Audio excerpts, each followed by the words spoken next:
guys, and welcome back to my channel. The case that I'm going to be looking into today is a crazy case.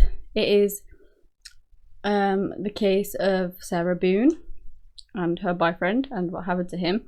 Yeah, we'll get into it.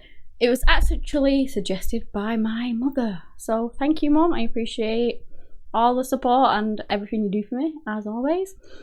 And obviously supporting my channel is amazing, so thanks for the suggestion, because this case is, yeah, it's out there. It's absolutely heartbreaking, and I don't want to take away from that, but just, it's so strange, and you'll see. I guess you'll just find out as we go through it if you haven't already heard of this case. Let's jump right in.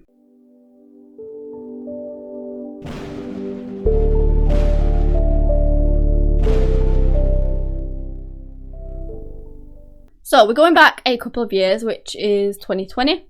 It was before COVID happened, literally like a month before COVID happened, and the world would be turned upside down for the next 2-3 years. And a couple, two 42-year-old adults, were just trying to get by, trying to support each other, trying to get their lives back on track, essentially. They'd been dating at that point for 4 years. And yeah, one was Sarah Boone, and the other, a man, was called Jorge Torres Jr. They lived on Franz Lane in the city of Winter Park in Florida. And it's quite, I believe it's quite a wealthy area, or it's known to be quite a wealthy area. Now, Sarah actually had been previously married. Now, she wasn't married to Jorge. I believe he was known as George to a lot of people. Jorge, George.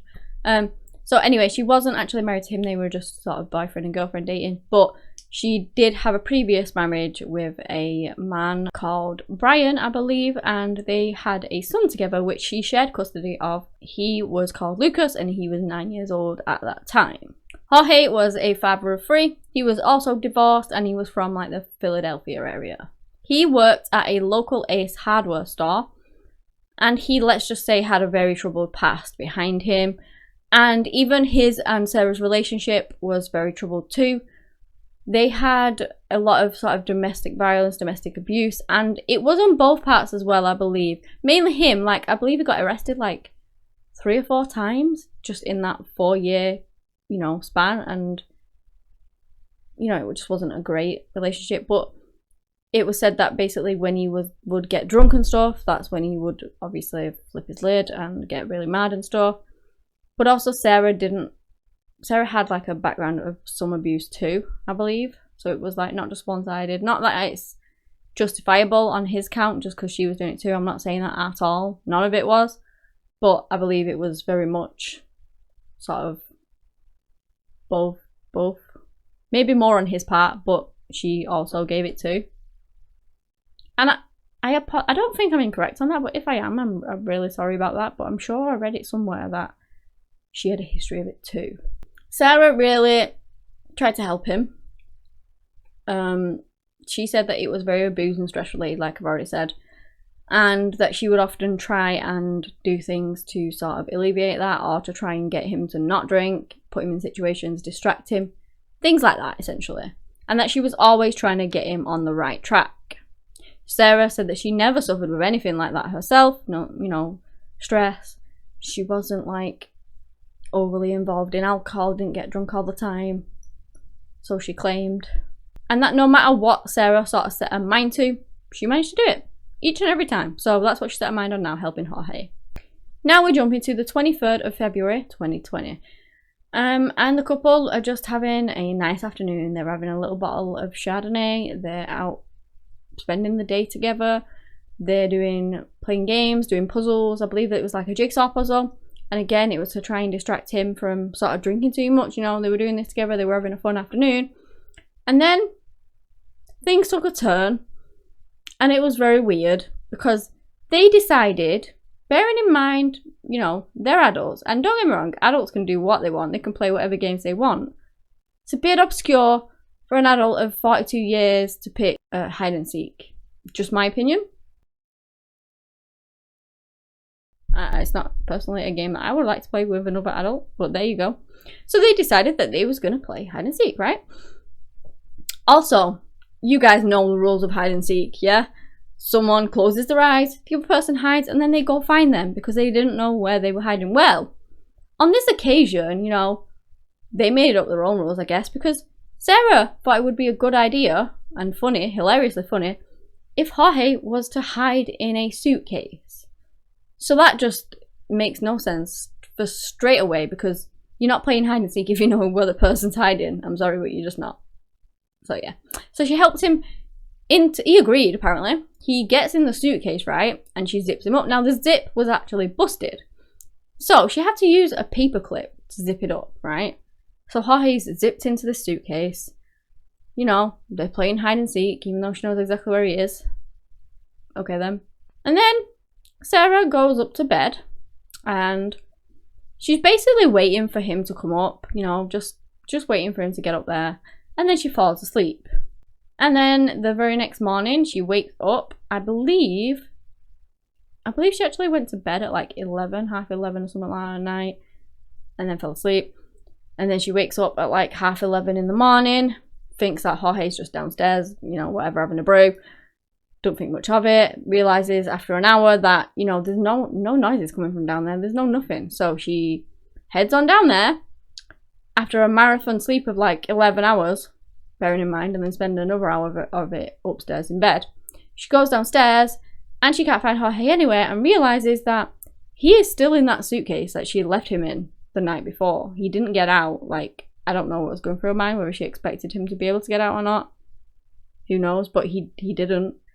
Guess what? He suffocated. He was dead. He was deceased. So she, of course, rings the authorities. And that phone call is very blasé, she literally rings the operator, asks what department she needs, and she just says, "My boyfriend is dead." And the tone of her voice is just, it's not like she's announcing the death of a loved one of 4 years, if you get what I mean. I'll play some of it to give you the idea right now. 911, what is the location of your emergency? 4748 France Court, apartment 3. Is this a police or medical? My boyfriend is dead. So the call goes on for quite a bit, in which time she points out that she has gotten Jorge out of the suitcase, that she was playing hide and seek. She explains it all, of course. She was playing hide and seek, she's got him out of the suitcase because she'd left him in it all night, unbeknownst to her, accidentally, didn't realise that he couldn't get out or something, I don't know. She's tried CPRing him, but he's purple and stiff, which she mentions throughout the entire call 7 times, bearing in mind, because, this is just my opinion here, but basically the person on the other end of the phone is trying to get her to do CPR. She says that she's already tried it, that's why she's out of the suitcase. She's tried CPR, he's purple and stiff, it's not worked, he's deceased. But the more they ask about her doing CPR, the more she goes on about him being purple, and she seems to get more and more irritated and frustrated by this conversation, as you're getting towards the end of it kind of thing. Rather than being devastated that your boyfriend is deceased and trying to do everything you can to bring him back, she just goes on about how purple and stiff he is 7 times. Right, okay. All right, listen to me. Listen to me. I want you to lay him flat on his back for me on the floor. I did. Removing the pillows, okay. Yes, I did. All right, okay. He's stiff and purple. All right. Place the heel of your hand on his breastbone, right in the center of the chest, right between the nipples. Yes. Put your other hand on top of that hand. Baby, I'm telling you. Just by looking at him, you can tell. And when the police eventually get there, they do find that he is in fact deceased. There was nothing that they could do, sadly, and that was that. And then caught on body cam footage of the police as they arrive is Sarah, who's trying to explain the story. Basically, they played hide and seek, blah blah blah. I've already told you it, I'm not going to keep going over it. But yeah, she's going over that, and she's more concerned with getting herself a drink of Pepsi and having a fag than anything else. She wants to actually go back inside to go and get a can of Pepsi that was in there. Yeah, and then she goes on about how much she needs a drink of water. And eventually, because they say that they'll get her one, but obviously they're interviewing her. Literally, her boyfriend's dead in there, so they want to find out what's happened. So they're interviewing her, and she's just going on about this water, how she desperately needs this water. She ends up turning on a hose pipe from the next door neighbour and drinking out of that. Yeah. So she eventually gets her water. Yeah, at the very least. They, of course, bring her in for an interview. And they're asking, like, what happened? Were you drinking? Yada, yada, yada. So, she says that they had, like, a couple of glasses of wine. But by no means any of them were drunk at all.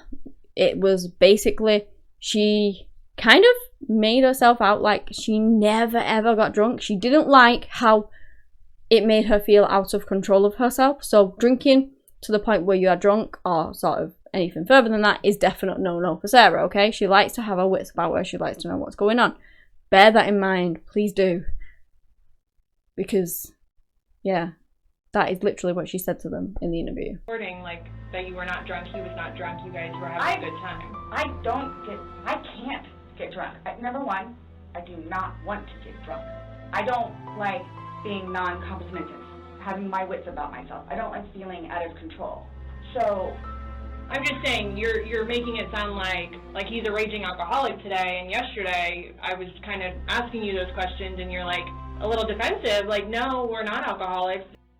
She goes ahead and gives them permission to look through her phone, which basically signs her own confession because she has 2 videos on that phone. We'll get into it in a little bit, but I believe she didn't remember or something, and this comes in to me with the alcohol, at least, even though she claimed that she wasn't drunk.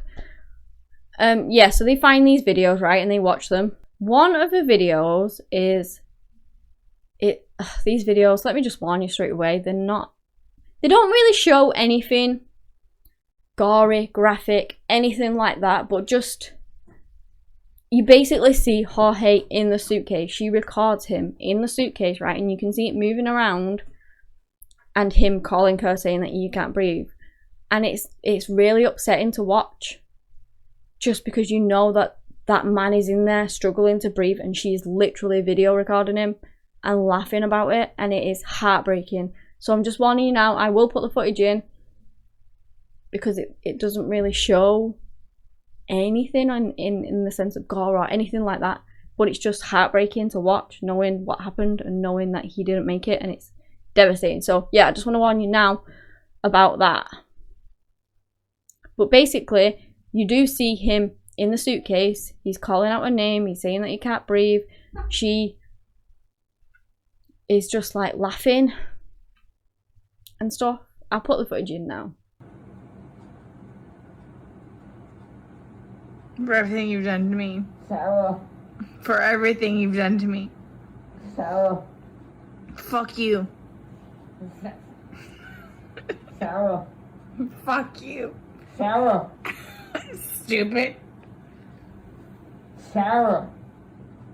That's my name. Don't wear it out. Sarah. I can't fucking breathe, babe.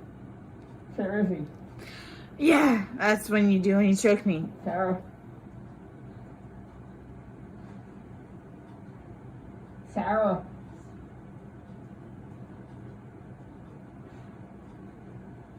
Sarah.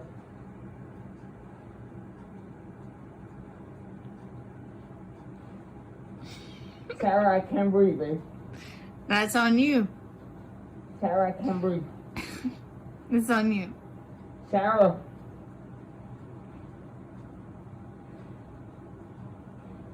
Real ransom.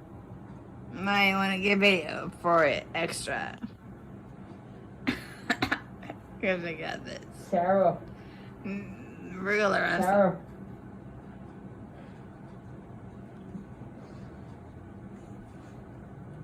Sarah, I can't breathe, babe.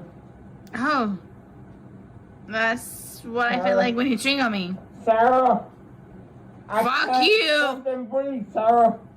Yeah. You should probably shut the fuck up. Sarah. Shh.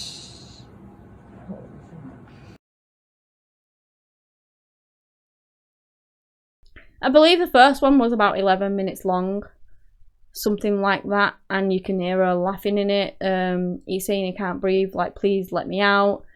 She's saying that's what it feels like when you cheat on me, that's what it feels like when you choke me. It seems like I've already said there's some domestic abuse involved here, but also, in my opinion, she sounds absolutely bladdered. Like she sounds like she's slurring her words. She sounds plastered to me, but she said she wasn't drunk. Yeah, okay. So there is another video which actually shows the suitcase moved. So it's like zip facing up, I believe, in the first one, and then in the second one it's like flips over, and I don't know whether that one's very long, but she records basically, and he says her name one last time before she stops recording. And when they looked at his body, he had trauma to multiple areas of it. He had bruises, he had cuts everywhere, he had them all over his hands, he had abrasions all over him from like blunt force trauma, things like that, as if he'd been beat up in a sense.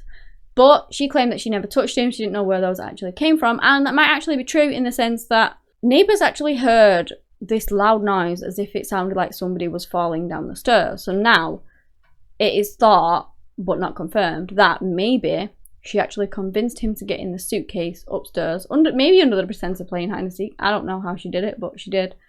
He gets in willingly, thinking it will be a funny idea, and then potentially she kicked him down the stairs, and that is where all the bruises and the things come from. Like, obviously he's bouncing down the stairs in this suitcase, which is just horrific. And then, like I said, she records him pleading and begging her to get out, and she just doesn't let him. And then she later on goes to bed and goes to sleep, and he's there just suffocating. It was estimated that he was actually in that suitcase for like 11 hours. 11 hours. It's absolutely horrific. So obviously she's in the interview room. When she's in there, she's got a handful of papers saying that she needs to ask them all these questions. She's very much a woman that needs to be in charge. And she felt like it was very important that they knew that, and that they knew who she was. At this point though, like I said, they had the videos and stuff. They just basically let her talk herself into the ground, I guess. You know, just basically, she just chatted away and just revealed a lot of stuff in that conversation of her just talking a lot, let's just say. She went on to say how she took care of him, how she could never do anything, like she'd never ever do anything to hurt him, how I've already said she wasn't drunk, etc. But then they showed her the videos, which I believe she didn't know were on there, otherwise she wouldn't have so willingly give them consent to look through her phone. And they basically show that she's, like I've said, pretty much plastered. And she soon flips it back on its head, saying that alcohol's the devil, you all know what happens when you're drunk, yada yada yada. And then one of the officers is like, yeah, but you said you weren't drunk. And then she's like, alcohol's the devil, it's evil. There. Because I don't remember that. Okay. Doesn't mean it didn't happen just because you don't remember it. Realize you're the person that killed him, right? I thought about that. Okay, you left him in a bag when he's begging you, saying, I can't breathe, let me out, and you said, fuck you. And you got up off the couch and went upstairs and left him in that bag. Not intentionally. Again, I would never do that to George. you did. Not It happened. intentionally. Alcohol is a shitty thing. It's alcohol. I did not intentionally. They question her about if she remembers making the video, which she says no. And then they're going on, like, they do obviously eventually arrest her. They literally have video evidence of him in the suitcase, pushing it up, saying, please get me out, I can't breathe, and she's just laughing at him. And then she leaves him in that overnight. So she killed him. There's no two ways about it. Although she's going on how she did not intentionally kill him. She didn't mean to do it. It was the drink, I guess, even though originally she wasn't even drunk. And she's going on about how she's a straight A student as well. Like, who gives a damn whether you're a straight A student? Why are you bringing that up at the age of 42? Like, that's ages ago. Nobody cares about that anymore, let's face it. Now, it is a bit strange as well. Coincidentally, in 2017, CPS did receive a complaint about an image that had come up on Sarah's, I believe, social media, about a child locked into a suitcase. And when they investigated, it was eventually dropped because they found out that this child had asked to be put in this suitcase for a photo. That was the only reason that they did it. But then we're thinking now, like 5 years later, is that where she got like the idea from, the inspiration from, to lock him in the suitcase from that? Sarah was just demanding, just I don't know, being combative against the officers, literally to the point where she was led out of her house in handcuffs. And she's even going on, like, they're filming outside, and she's even going on, like, why are they filming? And the officer says it's a public space. They can film if they want to, basically, because they're out on the street now. So, do you know what I mean? She's just like that all the way through. And now she's facing a second-degree murder charge, which obviously the definition varies from state to state in the US. But basically, it's a non-premeditated killing of a victim from, like, an assault that would result in the death of a victim. So, like, locking him in that suitcase. Okay, maybe she's telling the truth in the sense that she was absolutely wasted. And when you're drunk, you have, you know, you don't have all your inhibitions, you don't. So maybe she locked him in there, she thought she'd try and teach him a lesson, and she genuinely did think either he could get out or that she forgot that he was in there and went to sleep because she was so drunk. But no matter whether that was the case, putting him in that suitcase could have resulted in his death because he cannot breathe and he's literally begging her to let him out. So she did kill him, either way, whichever way you swing it, and second-degree murder charges could fit that. You know, it fits. So that is what we're looking at, I think, on her front. She has yet to go to trial. Her trial was set to happen in July this year. However, it has been since delayed, I believe, until November. So we still have to wait on the information with regards to that. And you've got to think that probably her defense team are going to try and claim that she was the bad woman, all of that. And even if she was, does that really warrant her locking him in a suitcase, laughing at him, and not letting him out until he dies in there? No. No, it does not. Also, she like tortured him, and she got a sick pleasure from it.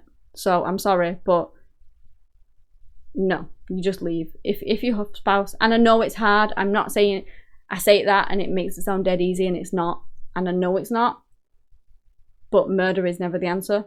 So yeah, but yeah, like I said, we'll see what happens with the trial. It's absolutely horrific. Just, it proper broke my heart watching that video, knowing that he was in there crying for help and she did nothing. She was laughing. Oh, it's awful. It is so sad. So yeah, I'm going to keep my eyes open for this one, see what happens in the trial. I'll probably put a pinned comment on here, you know, if she gets her sentencing. We'll see how long that takes, because it's already been delayed once. It might be delayed again. Who knows? But yeah, I just found this case just mind-boggling. I really did. I'd love to know your opinions on it as well. Please leave that in the comment below. Again, thanks to my mum for suggesting it. I'd never heard of this one before, and watching it was just mind-blowing. But yeah, that's the end of it. If you guys have enjoyed this video, give me a big thumbs up, subscribe to the channel for similar content. Anyway, that's all I have today on the case of Sarah Boone and the murder of her boyfriend, Jorge Torres. So yeah, thank you so much for watching, and until next time, bye.